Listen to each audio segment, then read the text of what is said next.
जिसने मौन रहकर ये अधर्म होते हुए देखा, उन्हें उनके मौन रहने का दंड मिलेगा।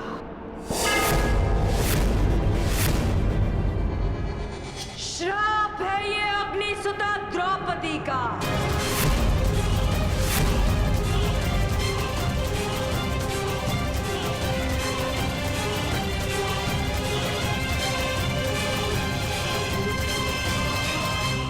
पांचाली, वहीं रुक जाइए महान पांडु पुत्रों। मैंने आपको क्षमा नहीं किया। अब आप सबका मुझ पर कोई अधिकार नहीं।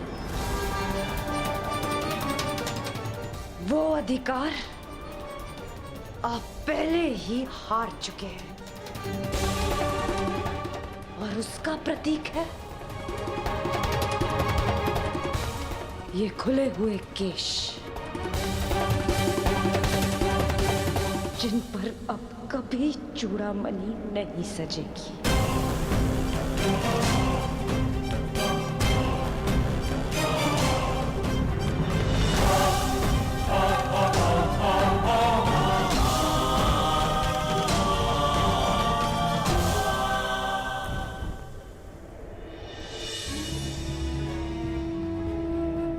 अपना जीवन दांव पर लगाकर स्त्री संतान को जन्म देती है।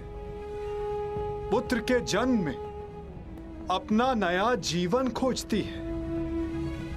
पीड़ा के उन पलों में भी उसकी आंखों में दुख के अश्रु नहीं होते।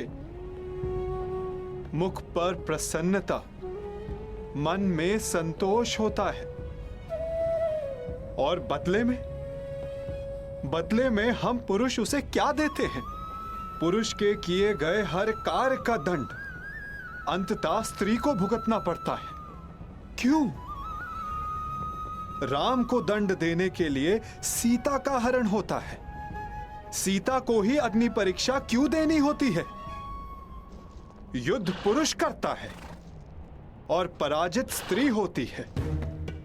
वीर गति पाकर पुरुष स्वर्ग भोगता है और विधवा होकर स्त्री नरक भोगती है। क्यों? क्यों पुरुष का अहंकार जगता है और स्त्री की स्वतंत्रता को सुला दिया जाता है? जुए में, मदिरा के मद में धन पुरुष खोता है और भूख स्त्री के भाग्य में आती है। क्यों?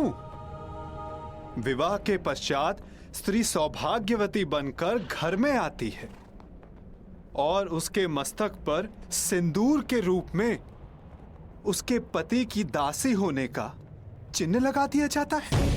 अपनी इच्छा से 100 पत्नियां रखने वालों को पराक्रमी समझा जाता है और दुर्भाग्यवश एक से अधिक विवाह करने वाली महिला को वैश्या कहकर पुकारा जाता है। क्यों? पुरुष असफल होकर संसार का त्याग करता है और अपना घर संसार चलाने के लिए स्त्री को संघर्ष करना पड़ता है।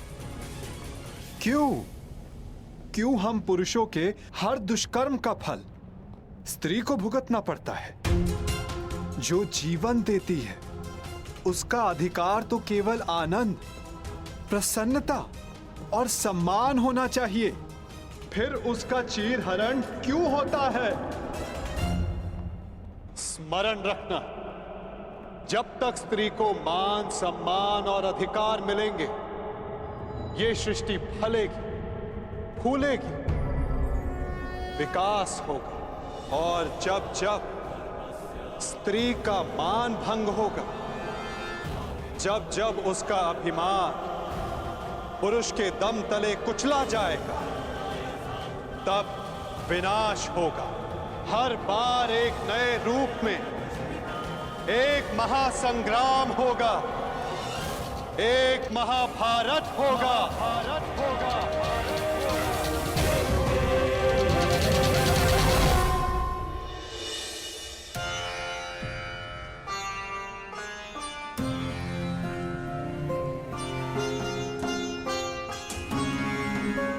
महाराज, आज संसार की सबसे अधिक लज्जित सबसे अधिक दुखदायी सभा संपन्न हुई। अब आज्ञा दीजिए। नहीं है आज्ञा।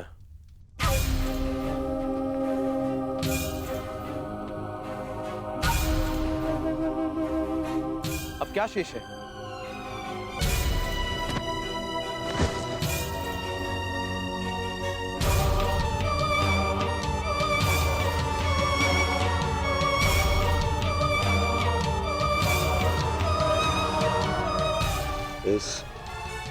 इस सभा को अभी अपने महाराज का पिंडदान देखना शेष है।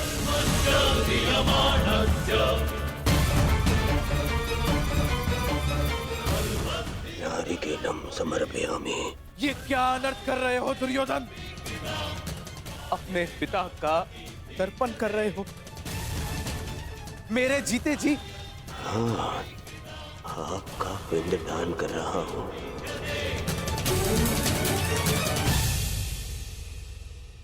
मैं आज से अनाथ हुआ पिताश्री। ये क्या मूर्खता है दुर्योधन? ये मूर्खता नहीं है, ये मेरे और मेरे पिता के मध्य का संबंध है जिसे आज मैं तोड़ रहा हूं।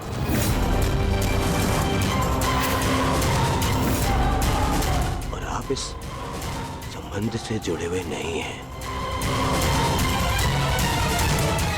इसीलिए मौन रहिए पितामह।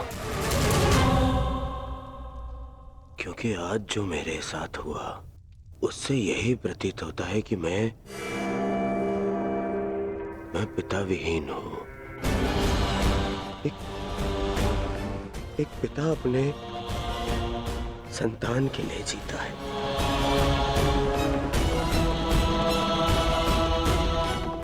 परंतु आज मेरे ही पिता ने मेरे ही साथ इतना बड़ा अन्याय कर दिया। क्या अनर्थ प्रलाप कर रहे हो दुर्योधन? मैं प्रलाप कर रहा हूं। एक सम्राज्ञी को द्यूत में दासी बना लेने पर इस सभा में सभी ने बहुत बड़ा चढ़ाकर कहा। सब मेरे विरुद्ध हो गए, परंतु मुझसे बिना किसी कारण के एक श्राप के भय से मुझसे इंद्रप्रस्थ छीन लिया गया, मेरा साम्राज्य छीन लिया गया। और इस अन्याय के कारक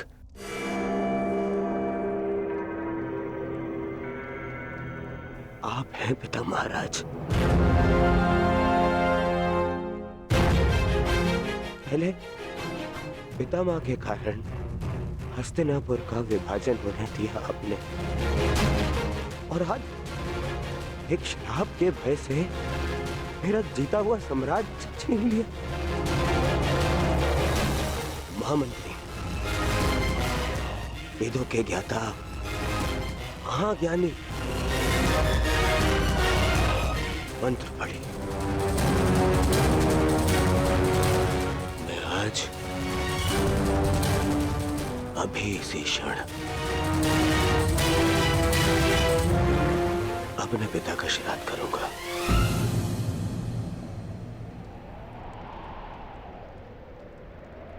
ऐसा मत कहो पुत्र, ऐसा मत कहो। मैं विवश हूं। मैं पांडवों का राज्य उन्हें लौटा चुका हूं पुत्र, परंतु ये श्राद्ध मैं सहन नहीं कर सकता पुत्र, सहन नहीं कर सकता। अब तुम्हारे त्राण के लिए मैं क्या करूं? आपके पुत्र को इस त्राण से बचाने के लिए और जीते जी आपको श्राद्ध से बचाने के लिए मेरे पास एक उपाय है महाराज।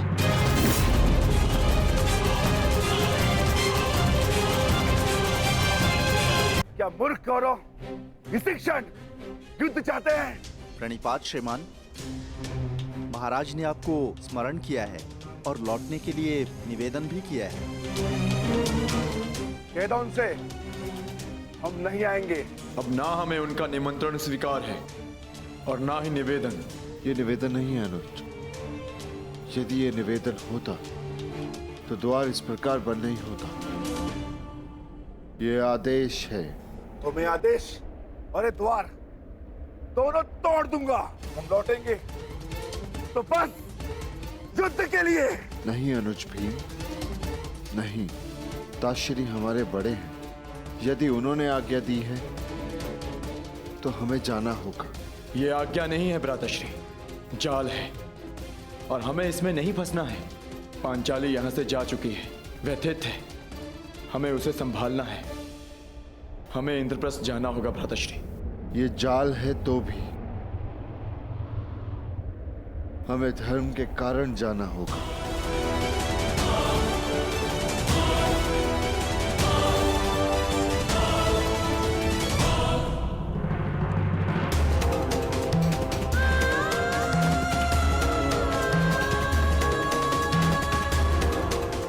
पुत्री, रुक जाओ।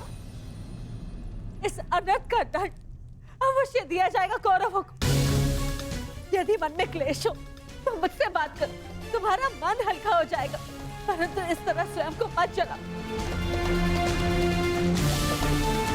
पांचन, पुत्री वहीं रुक जाइए माताश्री। ये द्वार मेरे और आपके मध्य की सीमा है, इसे पार मत कीजिएगा। पांचाली को एकांत चाहिए।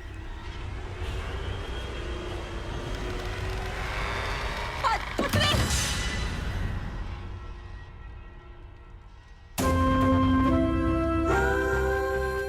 लीजिए ज्येष्ठ, आपका आदेश ना मानने वाली दासी।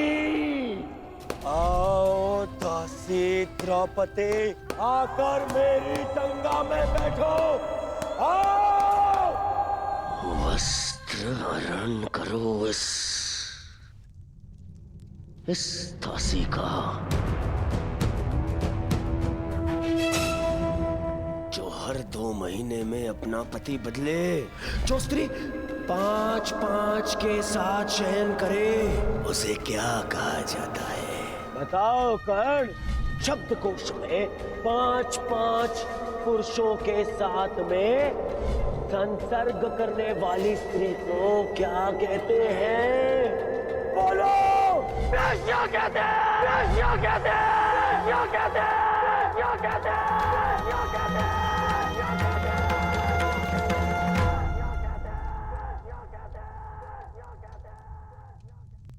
सैनिक, दरवाजा तोड़ दो। पांचाली! ये द्वार द्रौपदी के मन का है बुआ। ये यातना से नहीं खुलेगा, ना ही बल से टूटेगा।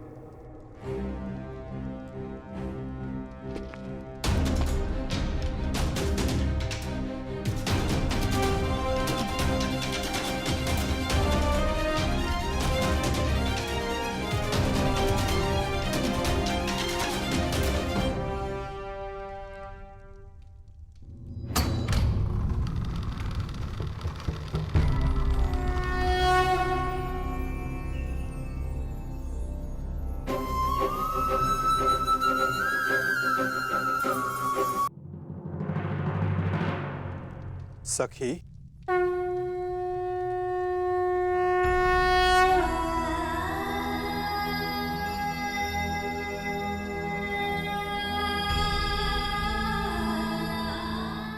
चले जाइए सखा, भीतर मत आइएगा। मैं मलिन हूँ।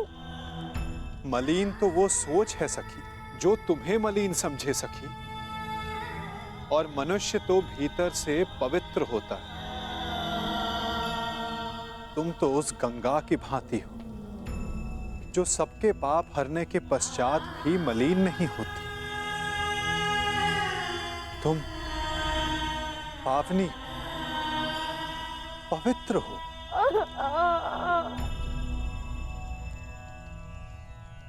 चले जाइए केशव,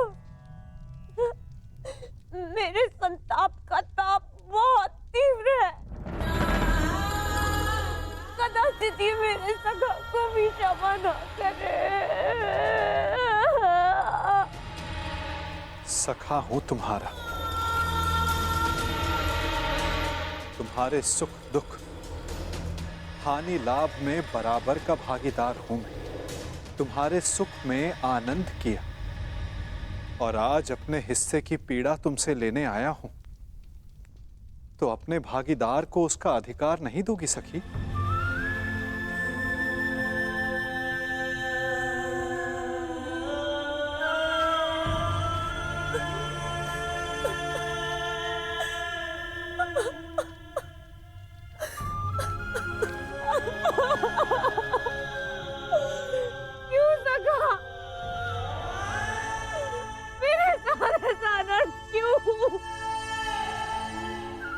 नियति ने मुझे ये सम्मान के लिए क्यों चुना? सका क्यों?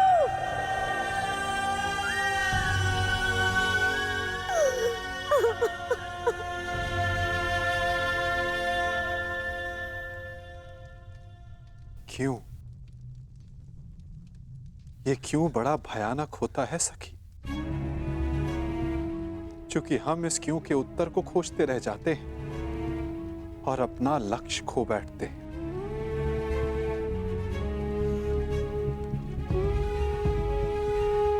वो बालक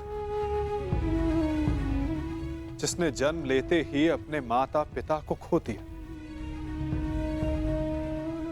जिसने जन्म की प्रथम रात्रि को मां का आलिंगन नहीं मिला,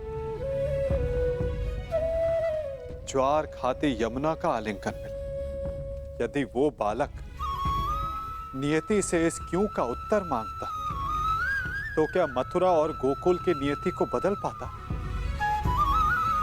यदि सीता नियति से पूछती कि रावण ने उनका ही अपहरण क्यों किया, तो क्या ये संसार रावण से मुक्त हो पाता?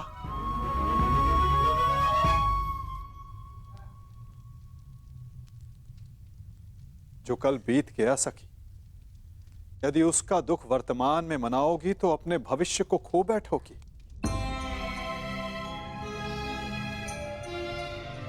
जब अपराध तुमने नहीं किया तो तुम क्यों भीतर से जल रही हो सखी? उन्हें जलने दो जिन्होंने ये पाप किया है। तो मार्ग बताइए सखा, मन में धधकती इस अग्नि को शांत करने का मार्ग दिखाइए केशव। क्षमा कर दो, क्षमा कर दो सखी। मन में प्रतिशोध नहीं, न्याय का विश्वास जगाओ। जब तक मन में प्रतिशोध रहे तब तक न्याय को आने का मार्ग नहीं मिलेगा सखी। क्या प्रतिशोध लेना न्याय नहीं है सखा? नहीं सखी, यदि प्रतिशोध लोगे तो केवल तुम्हारे भीतर की अग्नि शांत होगी, और यदि न्याय के लिए संघर्ष की अग्नि जलाओगी तो दुर्योधन जैसे हर पापी की सोच को भस्म कर पाओगी। तो बोलो सखी, प्रतिशोध लेना है या न्याय स्वीकार है?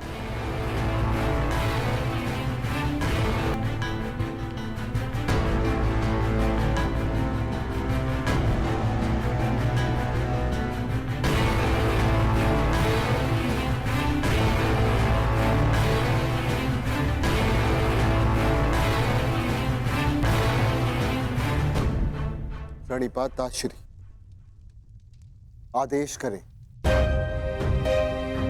कि आपने हमें यहाँ क्यों बुलाया है? तुम्हारे साथ न्याय करते करते कदाचित मैंने अपने पुत्र के साथ ही अन्याय कर दिया युधिष्ठिर।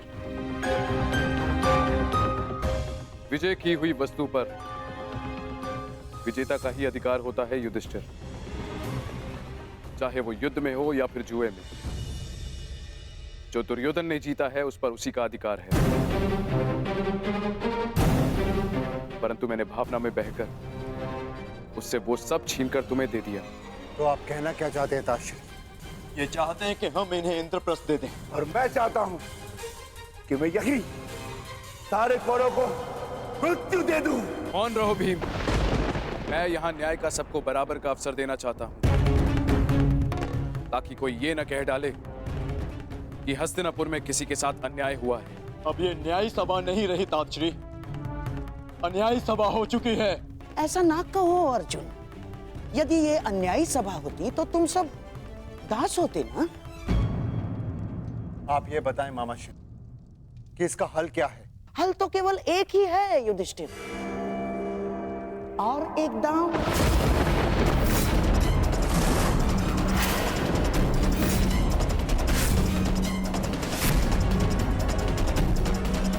घबराओ मत पुत्रों, इस बार न राज्य दांव पर लगेगा और ना ही सम्मान, परंतु इस बार जीतने वाला दूसरे के राज्य पर 13 वर्ष का अधिकारी होगा।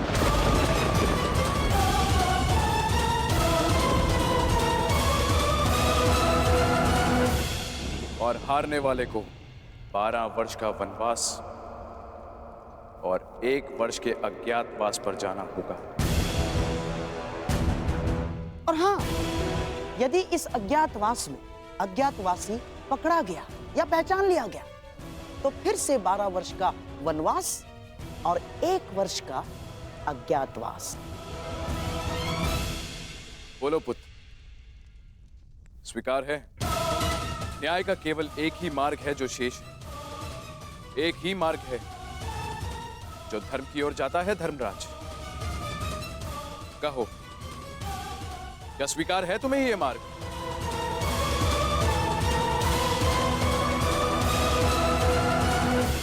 स्वीकार मत करना युधिष्ठिर,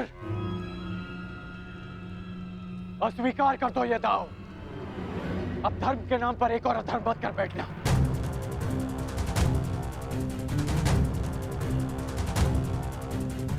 मौन मत रहो युधिष्ठिर, अन्यथा इतिहास तुम्हें कभी क्षमा नहीं करेगा। मत खेलना ये दाव। महाराज धृतराष्ट्र मेरे पिता तुल्य हैं। पितामह, आचार्य द्रोण और काका श्री सब यहाँ उपस्थित हैं और सबकी उपस्थिति में मुझे ये दाव खेलने को कहा जा रहा है। कदाचित ये दाव अधर्म, मैं इस दाव को ना कह सकता, इस अधर्म को ना कह सकता, परंतु बड़ों की आज्ञा का पालन करना ही मेरा धर्म है। मैं इस धर्म को ना नहीं कह सकता। तुम तो धर्म और अधर्म की परिभाषा ही भूल गए हो। क्या तुम्हारी स्मृति इतनी दुर्बल है कि तुम भूल गए कि कुछ ही क्षण पहले जहां क्या अनर्थ होते होते रह गया, तुम दास बनते बनते रह गए। तुम्हारी पत्नी का मान भंग करने का प्रयास किया गया। ये वही सभा है जहां वर्षों पूर्व मेरे भाई की हत्या की गई थी और आज एक स्त्री का मान भंग किया गया।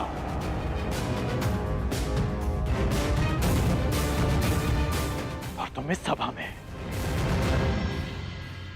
धर्म की बात कर रहे हो। मैंने पहली बार जीवन में किसी से हाथ जोड़कर प्रार्थना की थी। मैंने तुमसे प्रार्थना की थी युधिष्ठिर। स्मरण है या भूल गए?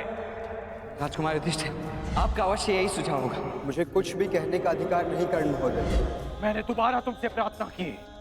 मेरा निवेदन मानिए, इस निमंत्रण को स्वीकार मत कीजिए, क्योंकि मुझे संदेह है ये निमंत्रण आपके सम्मान के लिए नहीं, उस अपमान के प्रतिकार के लिए भेज रहे हैं। परंतु तुमने मेरी प्रार्थना नहीं सुनी, उसे अस्वीकार कर दिया।